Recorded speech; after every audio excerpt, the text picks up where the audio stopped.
must work at it every day. For people of color, that means amplifying their voices and celebrating themselves. For white people, it means constantly questioning and humbly undoing. Dr. Raydell has taught grades 2 through 5, as well as college and graduate level courses. She is currently the director of the Network for EdWork and at the Technology Access Foundation and supports teachers and educational leaders to eliminate race-based disparities. Sarah Kamal is passionate about social and educational justice and creating environments and spaces that invite people into the great unlearning and dismantling of oppressive systems and institutions. Sarah began her career as a Peace Corps volunteer and served as an educator in Rwanda. From there, she worked as an educator in China and more recently with recently arrived refugees to the greater Seattle area. Through these lived experiences and her current work as the program manager for the Martinez Fellowship Program, she relentlessly supports access to opportunities in education which aim to change the culture of education to be thriving, identity affirming, and joyful. Welcome, Dr. Boateng and Ms. Kamal. The floor is yours. Thank you so much. Minimize my screen while we get started here. Hello, everyone. Thank you very much for inviting us to join you in this space today. We are very happy to be here. And as you can see from the very bold and very italicized title slide, we are here to discuss what disrupting racism in family engagement and social emotional learning looks like together in our time together today. All right, so before we dive into our presentation, we want to just make sure that you as participants know a little bit about us as your presenters and who we are and the context that we come from in the work of anti-racism in education. My name is Sarah Kamal, and as you had heard, I serve as the program manager for the Martinez Fellowship. And especially today, I would love to wish you all a Happy New Year or a Nowruz Mubarak. It is the Persian New Year starting today. So Happy New Year. We are eagerly welcoming spring and getting rid of this last year. And I feel like we can all kind of come together on that vibe. And I get to collaborate, co-conspire, co-pilot, and generally shenanigan with the other person in this photo. The radiant, raw, radical, rebellious, and ready Dr. Raydell. I try to add an adjective for each presentation, and she loves it. But she can introduce herself. Yes, it definitely makes me laugh and smile every time.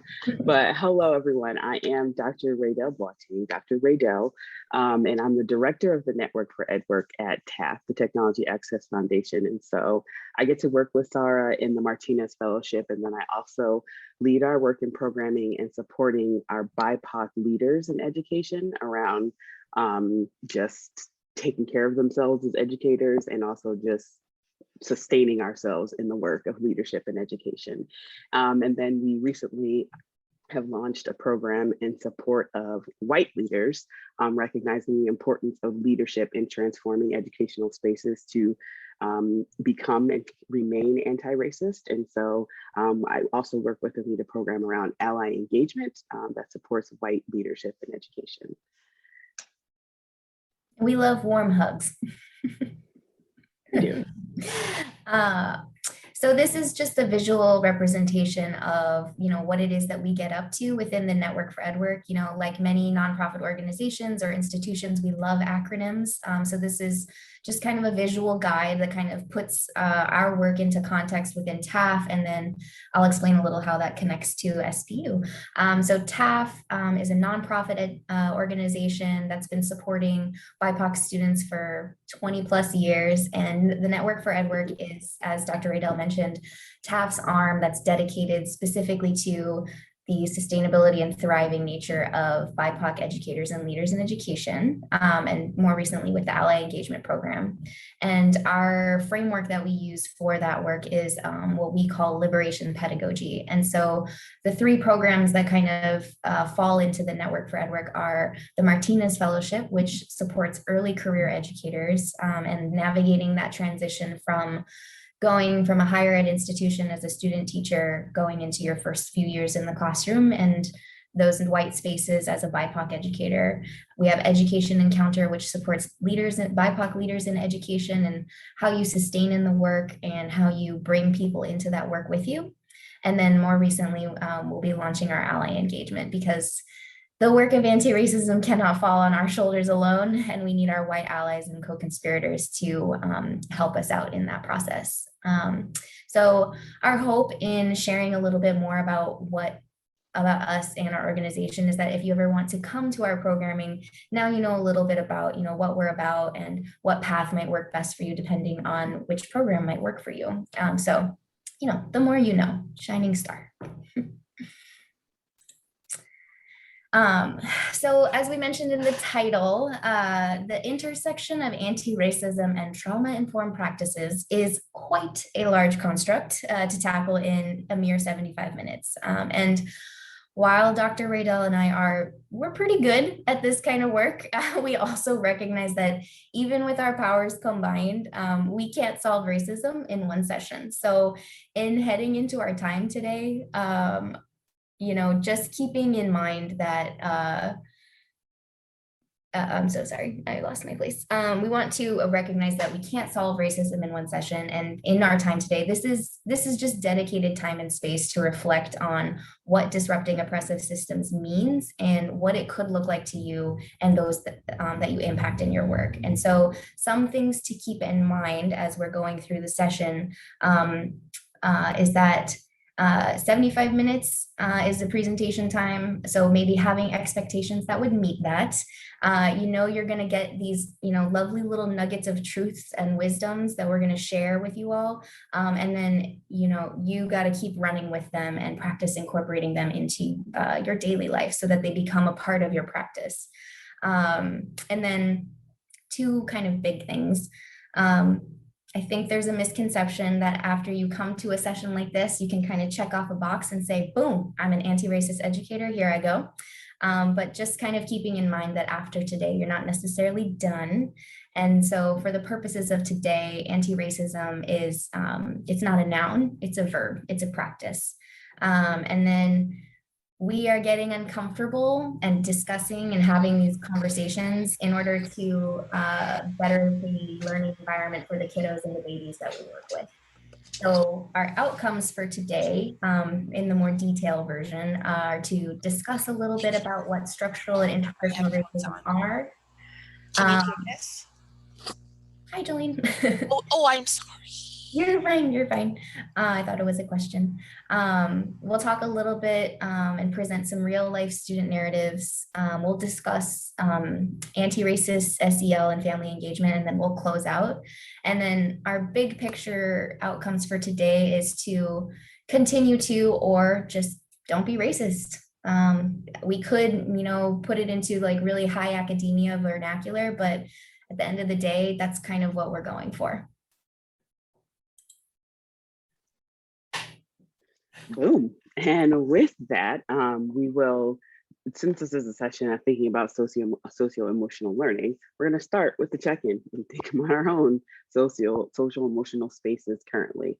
So if you could take a moment to just drop in the chat, what are some ways that either you as a teacher or when you were in school, that your teacher did like a check-in with you or the class to kind of see how students were doing and feeling? One example that we thought of at like the elementary level is a mood meter. Lots of teachers use mood meters. At the secondary level, something like what's an emoji of the day is something that we've seen teachers use. So what are things that you use or have seen other teachers use to kind of do a socio-emotional check-in? Ooh, got some feelings charts using emojis. Ooh, what weather are you feeling? I like that. Especially because today it was very brisk outside this morning. Hey, somebody likes Jamboards, Dr. Raydell. That's our thing. You're gonna see some Jamboards today. You're gonna see some jams. Up, down, wiggle. Oh, these are wonderful.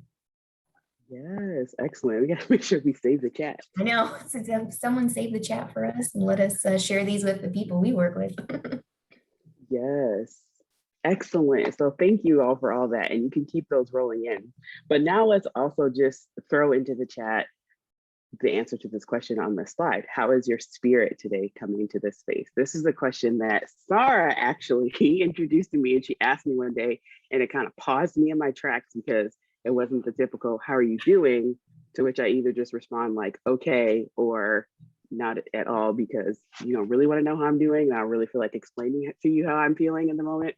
So when she asked me, how is your spirit? I was like, ooh, how is my spirit? Like I had to pause and think about it for a second and kind of check in with myself. And so I really like this question because it causes me to actually slow down and think about how I'm doing. So for you all in the chat, drop for us, let us know, how's your spirit coming into this space today?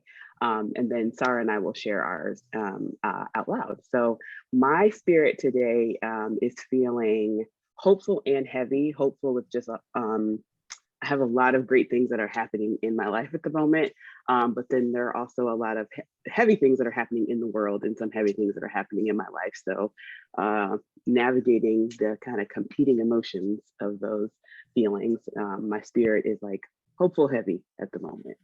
Sarah, how is your spirit today? Thank you for asking and thank you for sharing. I would say mine is similar in that it is trying to balance those extremes that are impacting how we go about living our world, our lives these days. So I'm very hopeful because it is the start of a new year and we can say goodbye to this last year and shed it from our memories as best we can. But then also very heavy with, what's going on in the world and just really making sure to prioritize, that self-care that we really need. So yeah, balancing. I would say my spirit is balancing all of the things right now. Yeah, but I see some great stuff in the chat too. Yes, it's optimistic, challenged and excited, rising. That's beautiful. Energized, refreshed, excited a few times. I appreciate by Gwendolyn. I very much appreciate that. That's so real. I really do. Yes, exactly. But today is helping you energize. Oh, great. Ready to refocus. You're beautiful. Yes. Well, we thank you all for just coming into the space with us in this way. Again, as we think about being anti-racist in our socio-emotional learning and support of students, but also needs to be true of us as educators, teachers, and leaders. So let's get into talking and thinking about racism now. So let's start with, in the chat, drop for me, on a scale of 1 to 10, how familiar are you with the types of racism that you see on this slide? Interpersonal, individual, institutional, and structural. Where 10 would be like, I could call these out regularly in my life and practice and being, just like, see it all the time, I know it, I can call it out. And 1 is like, I haven't heard of these different types of racism at all. Right. Got a good range here.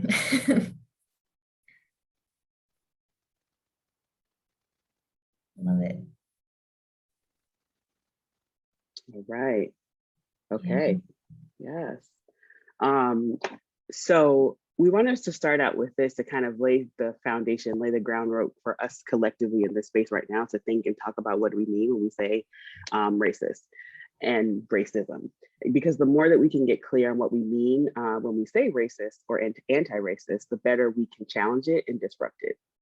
Racism is still a word that is taboo for many white folks in particular, including teachers, and that can cause a lot of burden for then BIPOC folks to have to always be naming and carrying out conversations about race.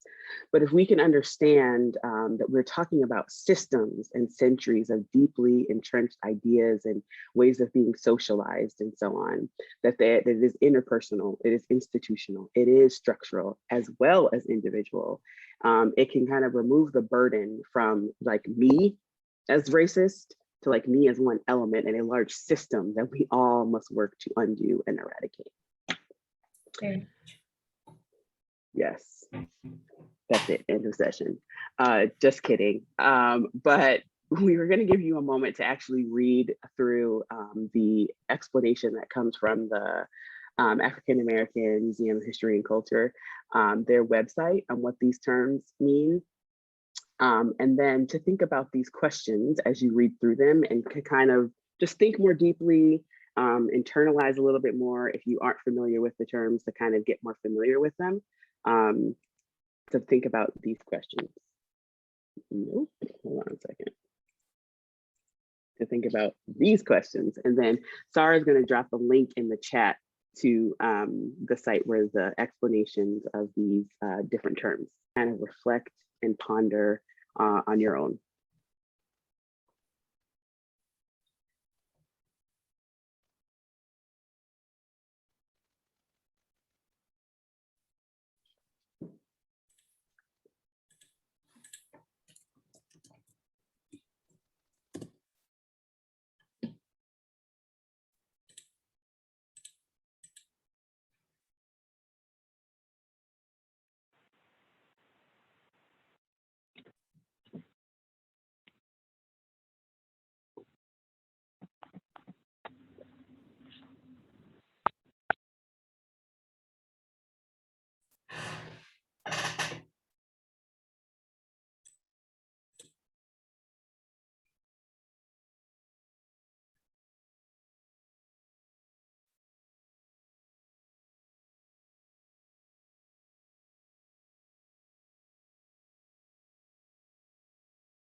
Hello? Hello. I'm supposed to be in session 2, but I don't hear anything. Oh, we are just taking a moment to read through some materials. Oh, okay. Yes. Are you able to see the link that was sent into the chat? No, I'm on a phone. Ah, okay. Are you able to get to the chat on your phone? You should still be able to see the link if you want to check it out.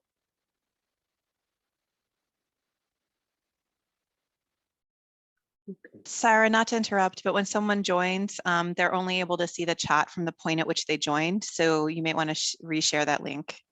Great, I can do that.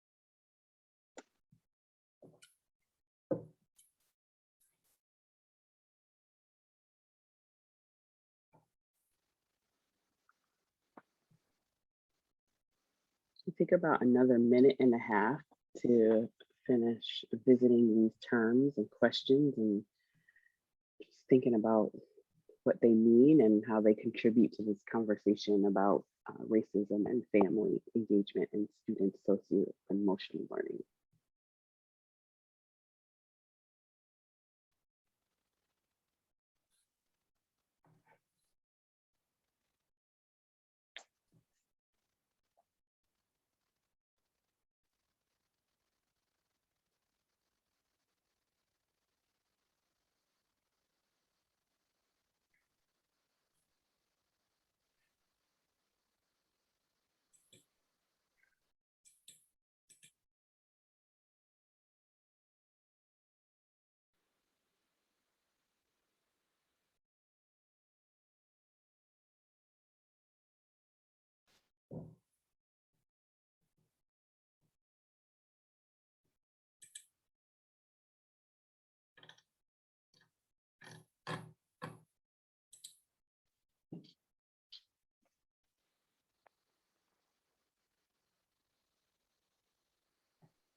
Okay. I know that was a short amount of time, but I want to invite anybody who would like to come off of mute. You can also drop things in the chat, but would love to throw some of your voices in the space. So anybody to come off of mute and just share any reactions, any new revelations, anything that came to you while you were reflecting on these questions and these aspects of racism.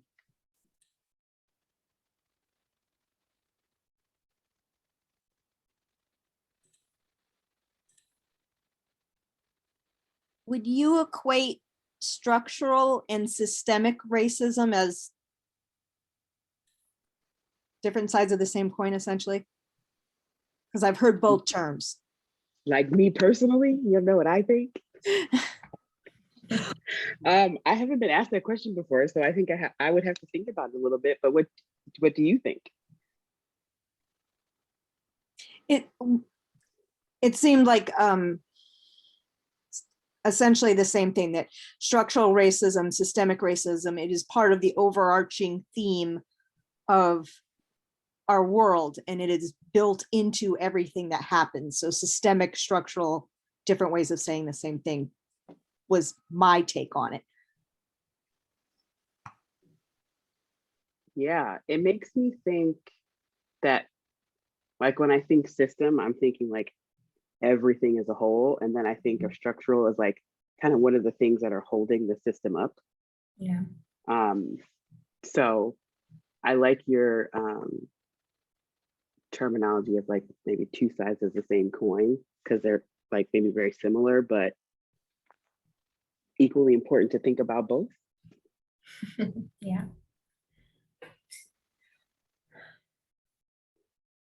I'll just answer one of the questions, the one that says, how have these different types of racism impacted your life? I was kind of thinking like, gosh, I don't know. But then I just suddenly thought like, wow, it's actually given me as a white woman a leg up. And like how kind of, oh, wow, I'm almost embarrassed about that, you know? So I just thought, oh, wow, I've got to think more about that. Yes, glad that it is prompting your thinking. Hoping you don't hold onto that embarrassment, which is something we're going to talk about at the end, because you don't want that to hold you back from engaging in the work, right? Yeah. Thank you both. Yeah, for sharing and for your questions. Are there any people of color that would like to share their reactions or responses? It really gets me thinking about how growing up in Texas, going through their education system, how much of these decisions and like the structural racism, institutional racism played a part in my life, and how that's also played a part in me becoming a teacher and wanting to become a teacher. Right. Yes. Yep. Mm-hmm. Yeah, it takes a long time to like unpack the things that you lived through in those experiences and be able to name them, and then in order to like unlearn them and bring other things in their place. Yeah.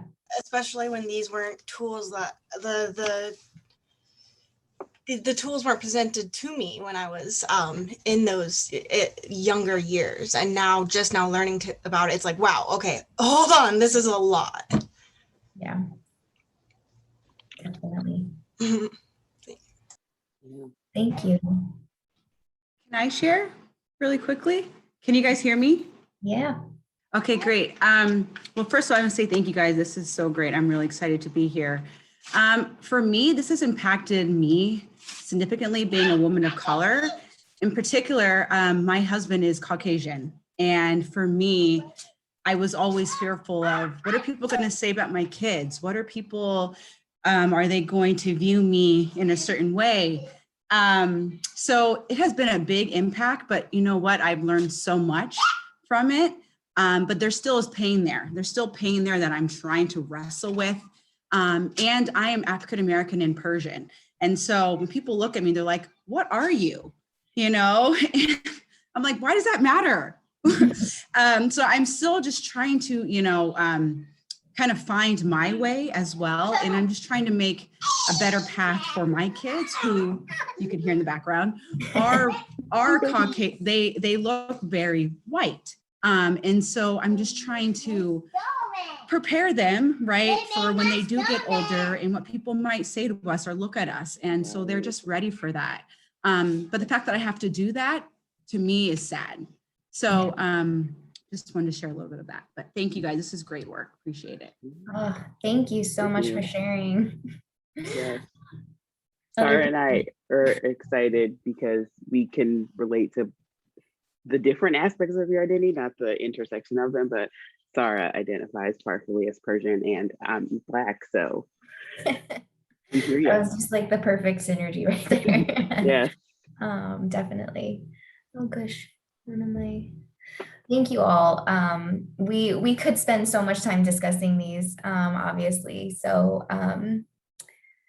we're gonna just delve in a little bit more deeper with some real life examples. So now that we're a little more grounded in what we mean when we say racist, let's take a look at the impact of what can happen. And I would say happens too often when educators act without an awareness of the complexities that racism has to offer. So Dr. Raydell and I are going to alternate reading out loud some true life examples that are non-examples of anti-racist family engagement and emotional student support. So potential trigger warning to our BIPOCs who are in this space. The situations will not likely surprise you, but may remind you of some harmful and traumatic experiences of your own. So if you need to do whatever you need to take care of yourself in the moment, our hope is that you can grow your toolbox for calling out the racism in ways that your colleagues and leadership will hear you. And in that process, we just don't want to cause any further harm. So we're gonna take turns reading these, retelling these stories in first person. They are all short, no more than 2 paragraphs long. And after each of them, we're gonna pause and just give you a moment to reflect on what it is that you heard and have some guiding questions for you. And this is maybe where a Jamboard would come into play. We're gonna, Raydell and I will take turns reading these for you. So if you want, you can keep some notes just to kind of think and reflect as you're listening. But yeah, just really listening for this part. All right, story number 1, and there are 8 stories for you all. Number 1 is called Alternate Track. This is by a Black student, 16 years old. Mother speaking. The next hurdle came when Colson was still in middle school. When I realized that my son had been placed on what is called a certificate track, which meant he would graduate with a certificate of completion, an alternate diploma that was not recognized by most colleges and employers. That began a 4-year-long fight to get him onto the diploma track. I just wasn't going to let them put him on a certificate track where they just give them a piece of paper so they could work at a gas station. Colson, who was on the autism spectrum, initially had trouble using and comprehending complex words. But thanks to the additional therapy he received, I felt he made great strides, but the school administrators ignored that progress. He was smarter than anyone in the class. The teacher counted on him to help her with other students. I would just keep going in and telling them, I think my son can be on the diploma track. But they put up brick walls. To help him succeed, I had to quit my career. I realized that if I didn't leave the workforce, my son wouldn't be as far along as he is.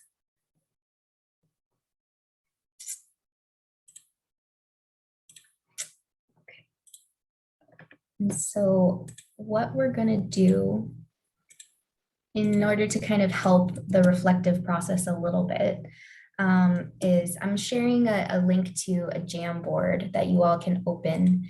And for each of the stories that we are going to share, there are some guiding questions for you to consider as you are listening. So taking into consideration that first story, our questions that we have are, number 1, linking back to those 4 types of racism that we discussed. In what ways do they show up in that story? Name some of the anti-racist antidotes for better family engagement. and then name some anti-racist antidotes for better SEL support. So we'll just give you a minute to do that for the first one, and then we'll continue.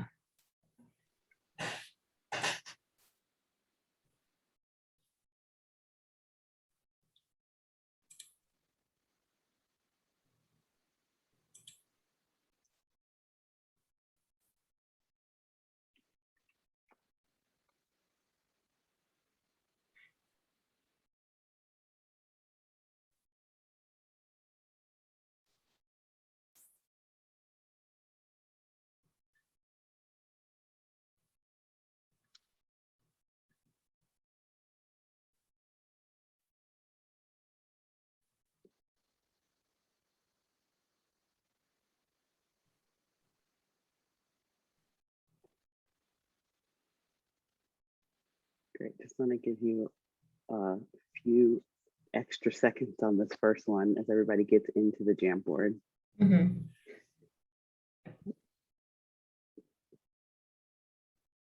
And I would recommend using the sticky note as opposed to the squiggle.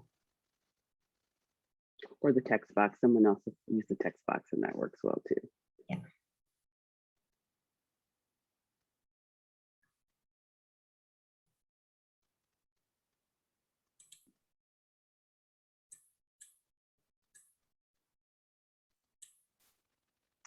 Okay. I'm going to start reading the second one so you can continue adding your thoughts to the first one, also listening to the second one, and we'll give you again some time after the second one to come back to the Jamboard on the next slide. I was using the circle because I don't know how to use the Jambox. Oh, if you go over to the left side, you'll see some, do you see the tools on the left side? There's like a pen, an arrow, a thing for images. Do you see that on the left side, Gwendolyn?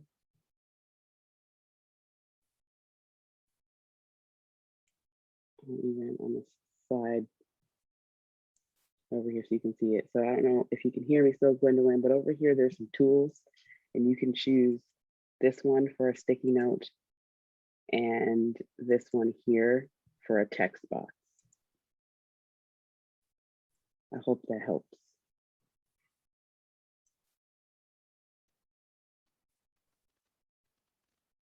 Okay. Here is the second narrative. It's called Flutes, and this is from a Black student age 10. When I was in 4th grade, I wanted to join band, and the instrument I've been dying to play was the flute. I was so excited that I was finally old enough to start playing an instrument.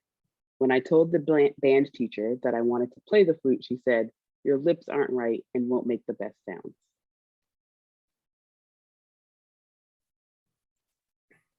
Take a moment and process that one and add any reflections to the questions on slide 2 of the Jamboard.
Seeing a lot of confidence in being able to identify the different types of racism that are happening.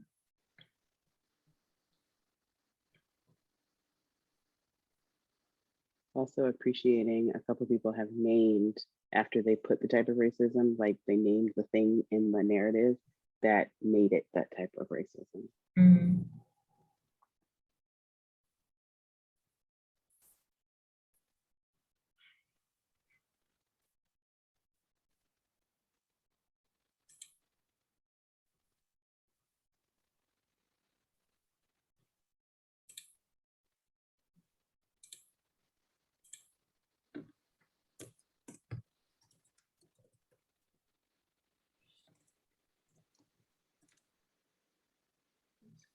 that was me trying to gauge how everyone's doing in processing. So we'll go on to number 3.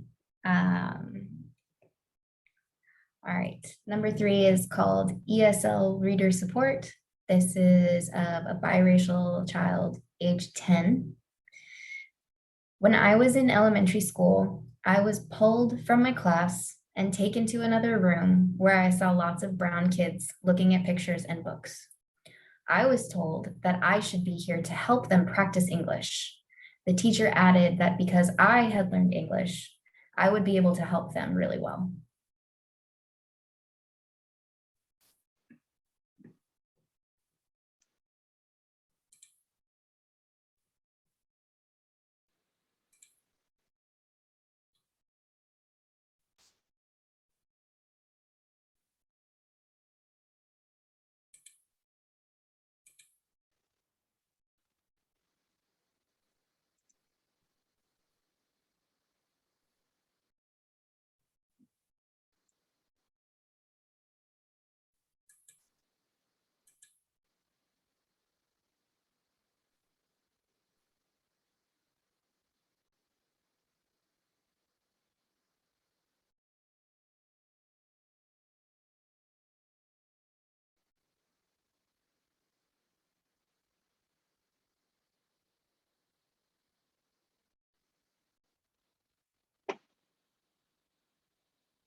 As I'm reading through some of the antidotes, I'm noticing that some antidotes focus on putting some of the responsibility on the families and some on the schools, the teachers, or the administrators. And so just an observation that I'm noticing and wanted to share if that influences how you think about this as we're thinking about being anti-racist.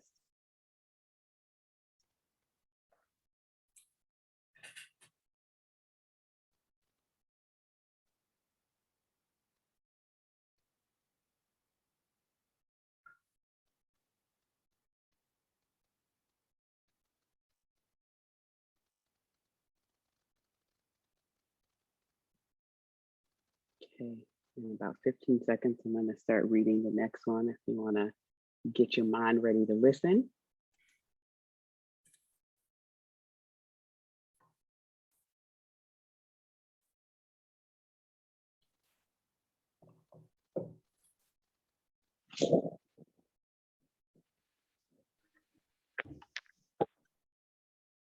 Okay, number 4 is called failed reading test, and this is from a biracial student who's age 10. I was called into a parent-teacher conference with my white mother. My mom was very concerned because I was upset that my test results came back, and I had failed the reading portion. The teacher wanted to discuss moving me into a lower reading group class. I was very sad and felt stupid. My mom wanted my teacher to explain how if I could read books 2 grades higher than my class, how could I fail this test? Reading for fun became less of a hobby for me since it didn't mean I was a good reader.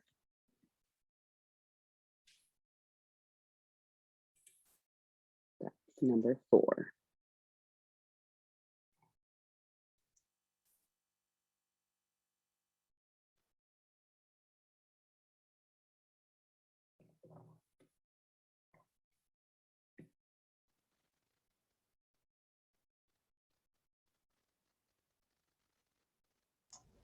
Could you please read that one more time? I absolutely can. Thank you.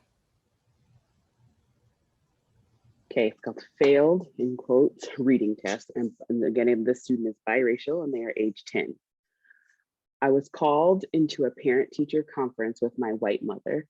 My mom was very concerned because I was upset and my test results came back and I'd failed the reading portion. The teacher wanted to discuss moving me into a lower reading group. I was very sad and felt stupid. My mom wanted my teacher to explain how if I could read books 2 grades higher than my class, how could I fail this test? After this, reading for fun became less of a hobby for me since it didn't mean that I was a good reader.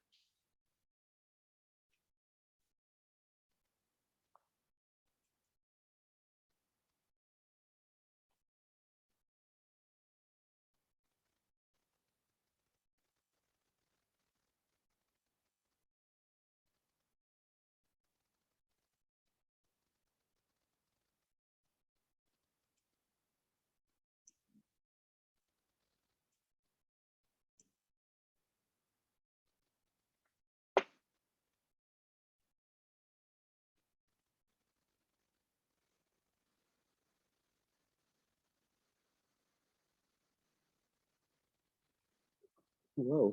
Whoa, someone really got into the Jamboard.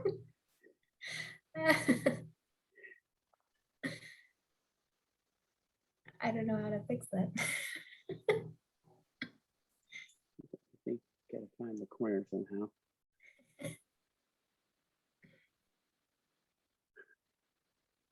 It does look cool though. It does.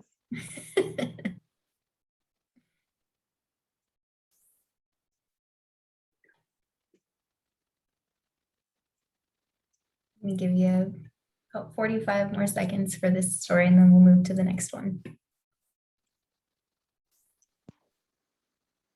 Radel, I just wanted to let you know that some people have been joining the sessions mid, I just let a few more participants in. So if you have any links that they need to get to something, it's good to repost it in the chat. They might not let you know if they're new and they might not know what's going on. Thank you. Sorry if you could handle that because I, Dr. Radel, am sharing the screen and can't get to all the things. Oh, Yeah. thank you. Maybe Sarah, if Yeah. you're able to do that. Thanks.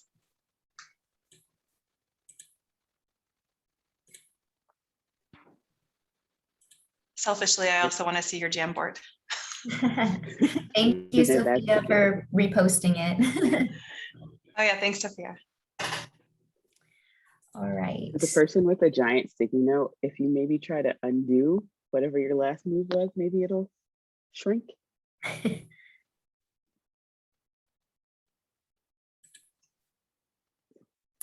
Oh, all right. There. Oh. Yep. All right.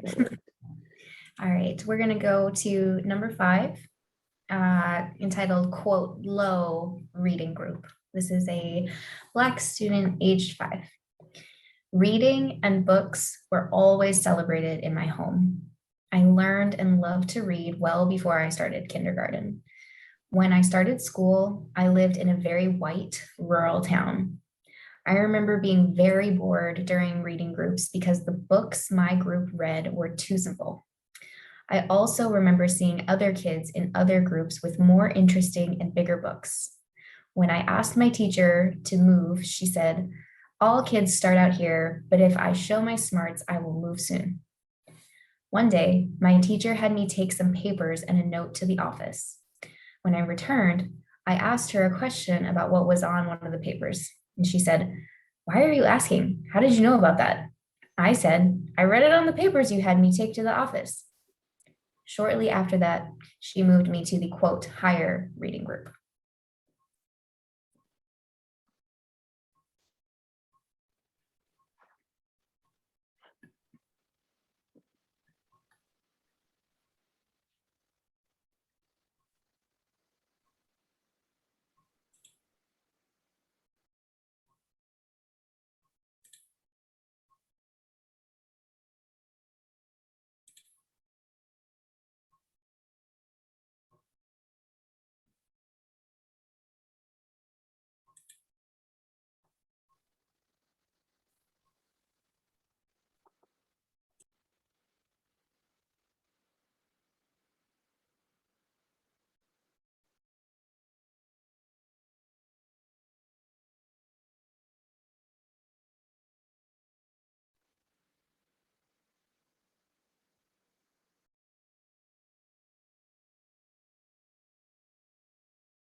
Take about another 30 seconds and we will move on to number 6.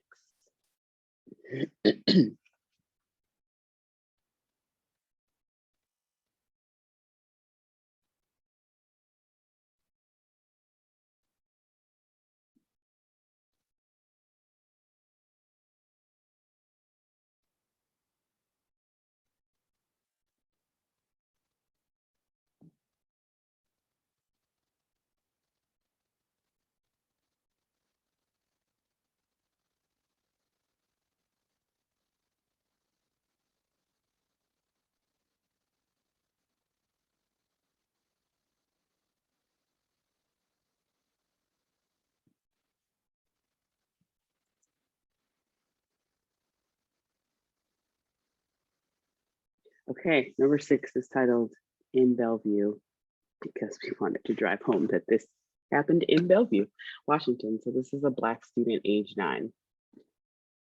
When I was in 4th grade in Bellevue, Washington, classmates would bully me and say really mean and racist things to me.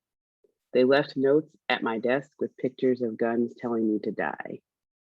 They called me names like Nutella, servant, and nigger. When I told the teacher what was happening, she said they weren't being racist and had me write the definition of racist.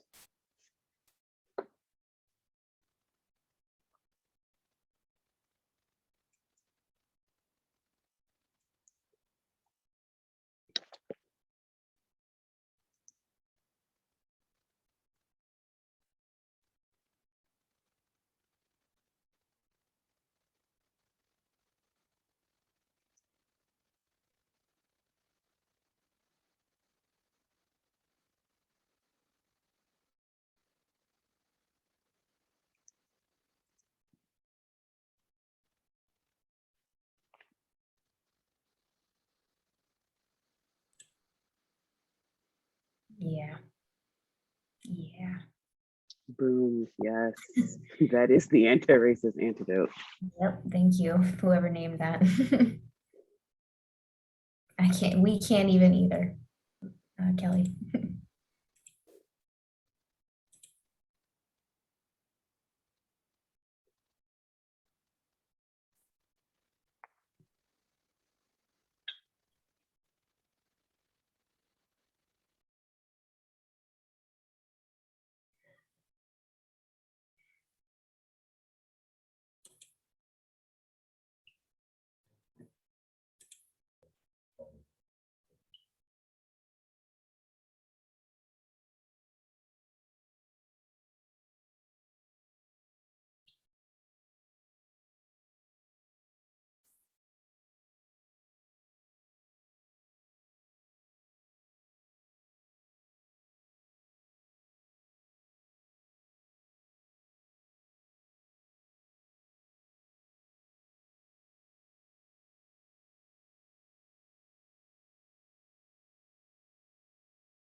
I appreciate the naming of support for the other students in the social emotional learning in this case, right?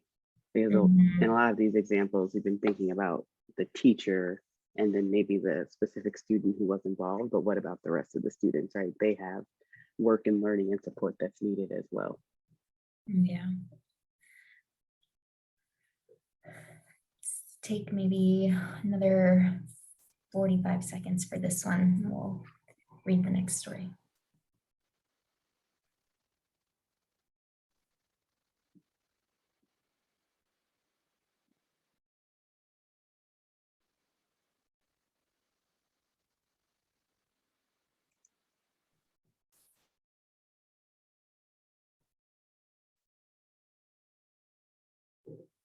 Racial trauma training. That's a great one.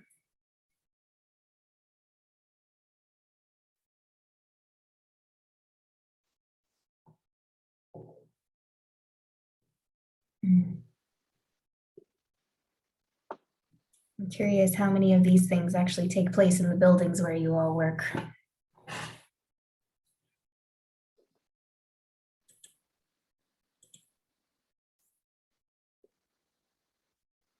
So Tiffany.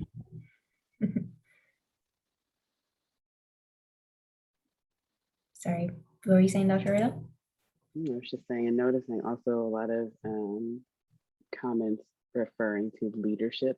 So the importance of strong anti-racist leadership is that cannot be said enough.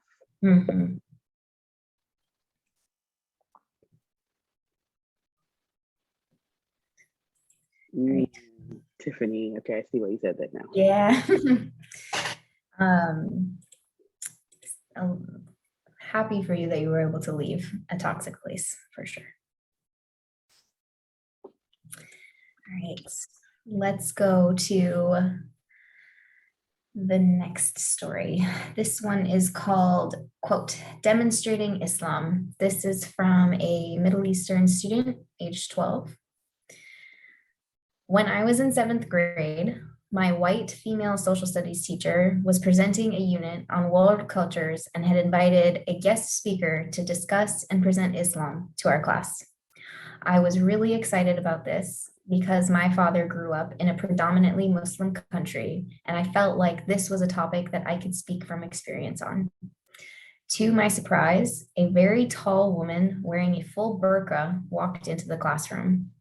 She explained to the class that she had converted to Islam before her marriage and explained the struggles she had encountered from her white family regarding her decisions to convert to Islam. It was really a way for just having shock and awe in the classroom. She talked about the importance of some women's choices to wear coverings and perpetuate stereotypes of Muslim women. Her whitewashed version was the only kind of Islamic cultural representation that my school could find.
I appreciate the antidotes here of actually soliciting support from families themselves when engaging in these conversations.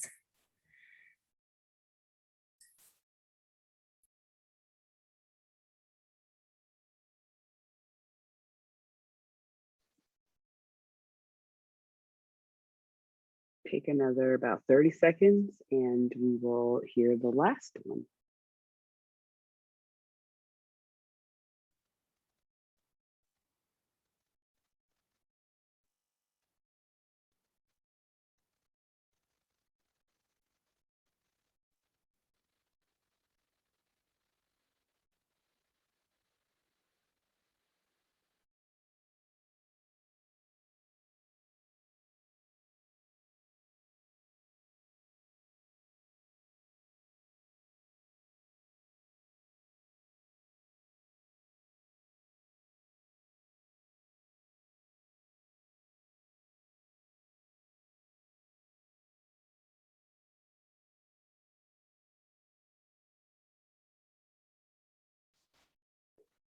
Okay, here's our last one. It is called the DMV, and this is a Black student age 16.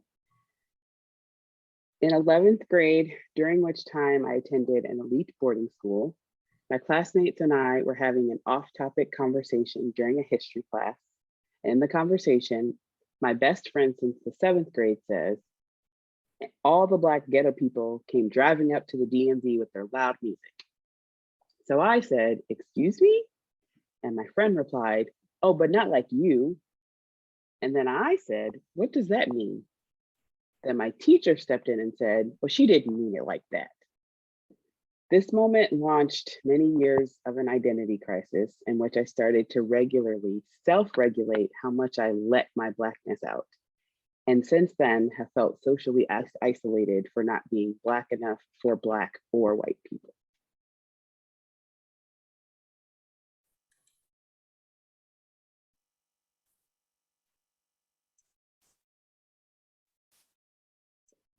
Take a couple minutes with that last one. Then we'll bring it all together.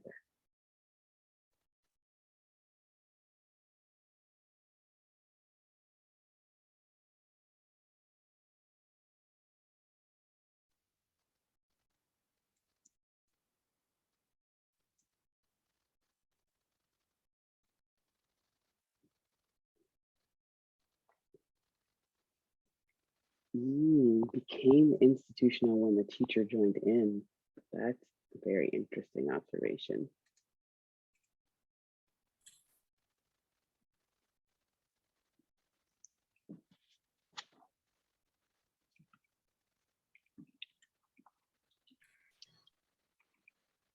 Interpersonal colorism.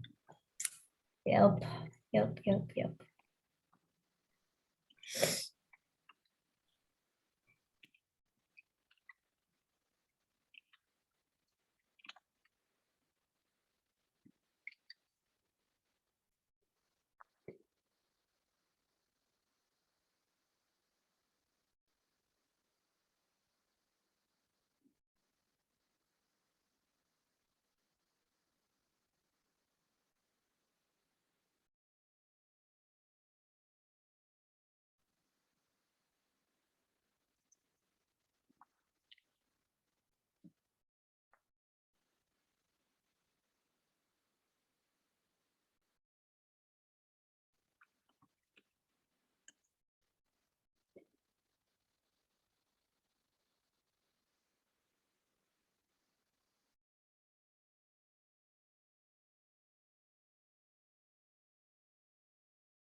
Ooh, I see my favorite and lens, intent versus impact. Very good observation.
Ooh, what was the impact of some of the other classmates staying silent as well? Just perpetuating that silence perpetuates white supremacist culture tendencies in classrooms.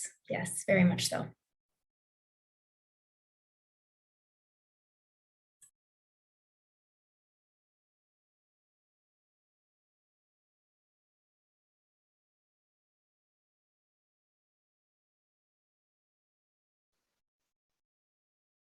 Okay, if you haven't done so already, take a minute to look through um, all of the slides and all of the comments, and just kind of notice what other people have added to this collective sense-making process that we've been going through the last several minutes.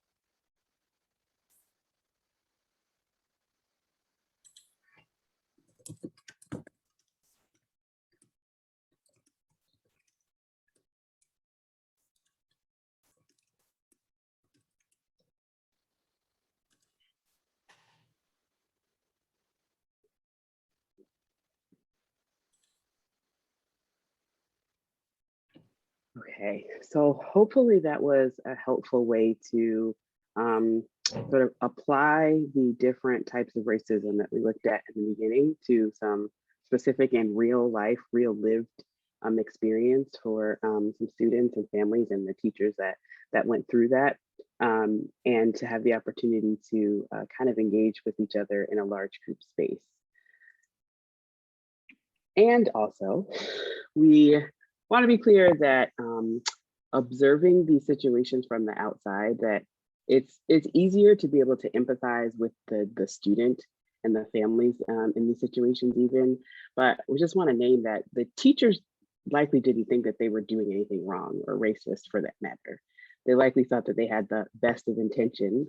Someone in SAR just mentioned intent versus impact, but deeply rooted racism and the surface levels response to racism are kind of what allow teachers to kind of think that, oh, I didn't do anything wrong, I wasn't being racist. So just continue to think about what those teachers and the school leadership and everyone involved were socialized or have been socialized to believe, and even to focus on and think about in their teaching practice as educators that led to those situations. Because again, I think from the outside looking in, it's much easier to say like, oh yes, that was interpersonal racism, that was so wrong, that was not okay, this is what should be done instead. But those teachers in those situations likely didn't think they were doing anything wrong. And we have likely been in situations where we didn't think we were doing anything wrong or doing anything that was harmful or doing anything that was racist. But if we are blind to it, we don't know it, we can't name it, then we can't call those things out. So I just wanted to name that, and like this exercise was a practice in being able to do that. But when we're in it, when it's either happening to us or we are causing it to happen, it's not as easy to recognize and call out. So just take a moment here to kind of take stock of like where you are, right? We've spent about an hour engaging in this conversation, and Sarah mentioned in the beginning that we can't do all of the things in an hour. And if we had more time, these are some of the things on the slide that we would have continued to go into conversation about, of looking at the OSPI standards for social and emotional learning. And even though they have an equity, they call out equity and have a component, is it actually anti-racist? And then thinking about applying it to our own practice as educators. So these are some of the things that we would have gone to, and also encourage you to continue doing in your work to be anti-racist in your family engagement in support of students' social and emotional learning. But just as we get ready to close out, just drop in the chat really quickly a name for us, like as we've processed and kind of gone through the couple of these activities, like where are you at in your thinking around being anti-racist in your family engagement and in your support of students and their social, emotional health and well-being? Is it 1, 2, 3, 4, 5, or 6 best represent where you are right now?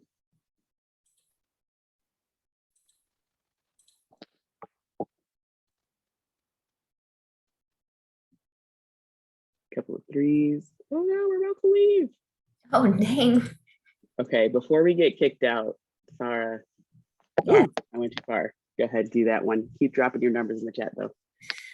So yeah, just kind of reminding ourselves that there are a lot of things at play when we are trying to be mindful as we inhabit the role as anti-racist educators, and those that we are impacting. So, you know, in part, our job is to help shield our students from these systems of oppression in the classroom, in the building, within ourselves and within institutions. But we also have to be a source of light by modeling what multicultural and inclusive support looks like and holistic support of a child really looks like, so that in those instances, it's not a passive role that we take, but it's an active role in pushing back against the systems, you know, so thinking about and understanding that SEL resources and the standards themselves are inherently centered